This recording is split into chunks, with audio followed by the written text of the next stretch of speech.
Buenos días, familia. Para todos aquellos que están buscando indicadores de recesión, bueno, como mismo hace una semana compartí contigo que Goldman Sachs había reducido las probabilidades de recesión en los Estados Unidos y el Fondo Monetario Internacional había dicho que Estados Unidos no iba a tener recesión. Este indicador de la Reserva Federal marca todo lo contrario. De hecho, marca las peores estadísticas económicas para una recesión en los próximos 12 meses que se ha tenido desde 1980. Incluso peor indicador de recesión que durante el 2008, la gran recesión.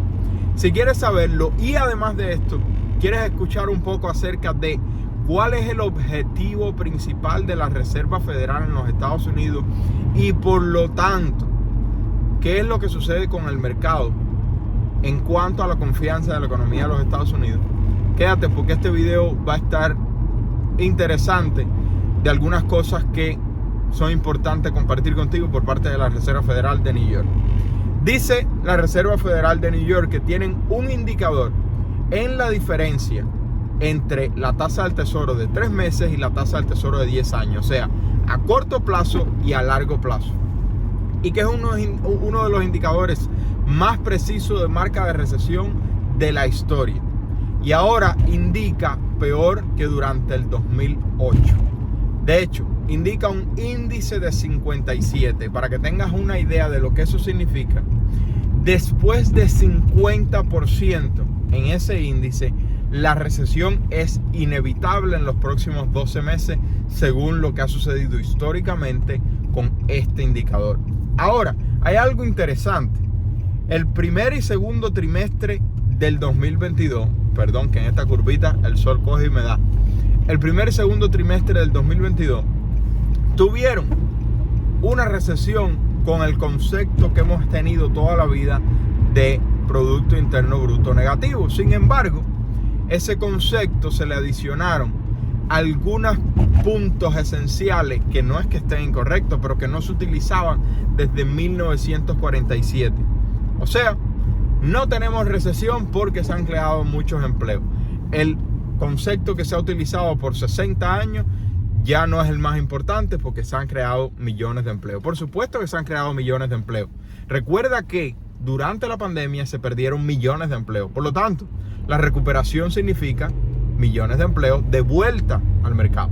Pero vamos a continuar porque este indicador es interesante y mira lo que dice la Reserva Federal de New York. Nadie está preocupado porque recesiones económicas inducidas por la Reserva Federal tienen recuperaciones inducidas por la Reserva Federal. Déjame traducir eso. Impresión de dinero por parte de la Reserva Federal. ¿Qué es lo que sucede y dónde está mi diferencia con lo que dice Peter Schiff? Peter Schiff dice de forma muy correcta: la Reserva Federal cada vez que intenta aumentar los intereses, muy pronto tiene que regresar y volver a bajarlos porque la economía no lo soporta y puede causar una grave recesión. Sin embargo, Peter Schiff, aunque está en lo correcto en los últimos 40 años, desde 1980 no tenemos un indicador de inflación tan alto como el que tenemos en el día de hoy. ¿Y por qué esto es importante? Porque la recesión económica que puede ser inducida en este 2023 o en el 2024, cuando sea oficialmente cantada la recesión, inducida por la Reserva Federal, está siendo inducida por la Reserva Federal precisamente para frenar la inflación. Y sería muy contradictorio por parte de la Reserva Federal comenzar a ver indicadores de recesión y volver a imprimir dinero, que es exactamente lo que nos puso en una inflación tan alta como la que tenemos en el día de hoy. No sé si me explico bien. Vamos a ver qué es lo que esencialmente hace la Reserva Federal y después vamos a ver varios pasos que nos han llevado hasta el día de hoy. La Reserva Federal es prácticamente observado como un regulador del péndulo económico. ¿Qué significa esto? La idea es que la economía esté siempre centrada, pero como bien sabemos, ocurren miles de eventos y la economía nunca está centrada. Y entonces, ¿cuál es la tarea de la Reserva Federal? Mediante dos herramientas fundamentales, el aumento o la manipulación de los intereses federales y la impresión de dinero, se encarga de estabilizar dos aspectos de la economía: los precios estables y mercado laboral. Pero ¿qué sucede? La economía, sin importar qué pase, tiene movimientos.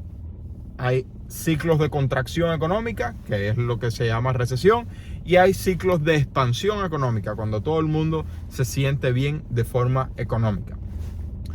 La tarea de la Reserva Federal principalmente es tratar de que esos movimientos de contracción y expansión no sean tan amplios y tan separados de la línea central. Pero ¿qué es lo que sucede? Vamos a ver lo que ha sucedido en los últimos 3 años y lo que probablemente pueda suceder según Peter Schiff y la Reserva Federal de New York, con este punto que acaba de decir de que recesiones inducidas por la Reserva Federal vienen seguidos de recuperaciones inducidas por la Reserva Federal, o sea, más impresión de dinero. Número 1, llegamos y tenemos una crisis higiénica internacional y la Reserva Federal comienza a imprimir dinero de manera excesiva para poder sostener una economía que se pausó de manera forzada por el gobierno, con todas las razones habidas y por haber que puede tener. Pero bueno, lo que sucedió fue eso.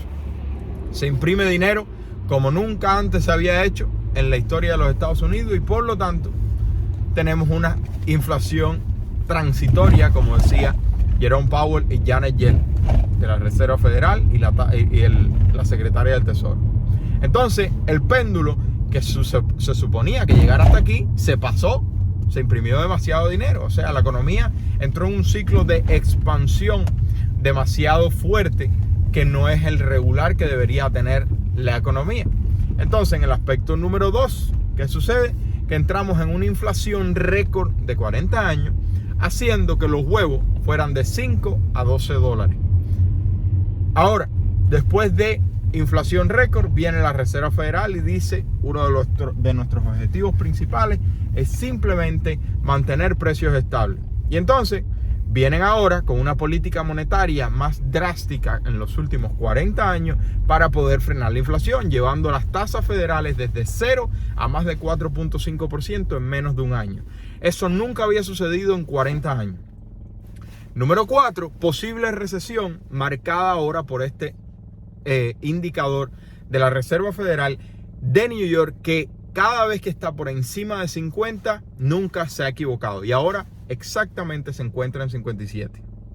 Y entonces viene el próximo paso, que es del cual habla la Reserva Federal de New York en cuanto a recesiones económicas inducidas por la Reserva Federal, son seguidas por recuperaciones económicas inducidas por la Reserva Federal. Si entramos en recesión económica, ¿qué es lo que ha dicho Jerome Powell en las últimas reuniones? Preferimos recuperar la economía que tener inflación por tiempo más largo. Déjame traducir para que entiendas bien. La Reserva Federal entiende el peligro de una inflación arraigada a la economía por mucho tiempo y por lo tanto ha dicho de forma pública que es preferible apretar demasiado y que el péndulo se contraiga, la economía se contraiga, entremos en recesión, y si hay que imprimir un poquito de dinero, se imprime un poquito de dinero, a tener que lidiar con inflación durante mucho tiempo porque es más difícil. Puede ser porque preferimos quejarnos por los precios de los huevos, pero alegrarnos porque nos envíen cheques de estímulo, como el video que hice en el día de hoy, que hay 10 estados que aún están dando cheques de estímulo. Y de esta forma la Reserva Federal queda como el ganador. Hay 3 fases de inflación críticas. Bienes de consumo, donde dice la Reserva Federal que ya comenzó el proceso de desinflación. Número 2, los bienes raíces, la vivienda, que se espera que comience a marcar desinflación a partir del verano del 2023, comparado con el pico del verano del 2022. Y número 3, los servicios. Esa va a ser la más difícil de todo. En los bienes de consumo logramos llevar el CPI de 9 a 6.5%. En la vivienda se espera que se pueda llevar el CPI de 6 a 4%. Pero llevar el CPI en los servicios de 4 a 2% va a llevar mucho tiempo. De hecho, de 6.5 solo bajó a 6.4 en el último reporte. En un mes solo se bajó una décima. Esto nos dice que para llevar al 2% que desea la Reserva Federal va a demorar mucho. ¿Crees que la Reserva Federal pueda reducir la inflación sin causar una recesión económica grave? El índice de la Reserva Federal de New York está en 57, como nunca lo ha estado desde 1980. Pero cada vez vemos más noticias de mayor optimismo en las instituciones acerca de mejoría en las probabilidades de una recesión económica. Como quiera que sea, esto significa oportunidad para el que lo sepa aprovechar. ¿Qué me refiero? Oportunidad solo va a llegar para el que está preparado. No para el que está viendo películas de Netflix, sino para el que está preparado. Y recuerda, si quieres comprar una propiedad que genere ingresos, puedes agendar una llamada totalmente gratuita. Sería un placer para nosotros poder asistirte a comprar una propiedad en cualquier parte del país donde te encuentres. Una propiedad que genere ingresos. Y si aún no puedes comprar una propiedad, 6 pasos te pueden ayudar. Número 1, comienza a crear contenido en las redes sociales acerca de tu pasión, acerca de tu talento. Número 2, ahorra $1000 lo más rápido posible. Número 3, paga todos tus deudas con el método de bola de nieve. Número 4, ahorra de 3 a 6 meses de fondo de emergencia. Número 5, abre tu cuenta de retiro Rodari. Número 6, no compres la casa de tus sueños, compra una propiedad que genere ingresos. Si te gustó, regálame un like, suscríbete al canal y comparte con alguien que crees que le pueda servir. ¿Crees que la Reserva Federal puede evitar una recesión económica grave? ¿O crees que si entramos en recesión simplemente van a volver a imprimir dinero? Esperemos que de una manera más ligera para no volver a tener inflación grave. Se les quiere, familia. Que tengan un bendecido día. Bye bye.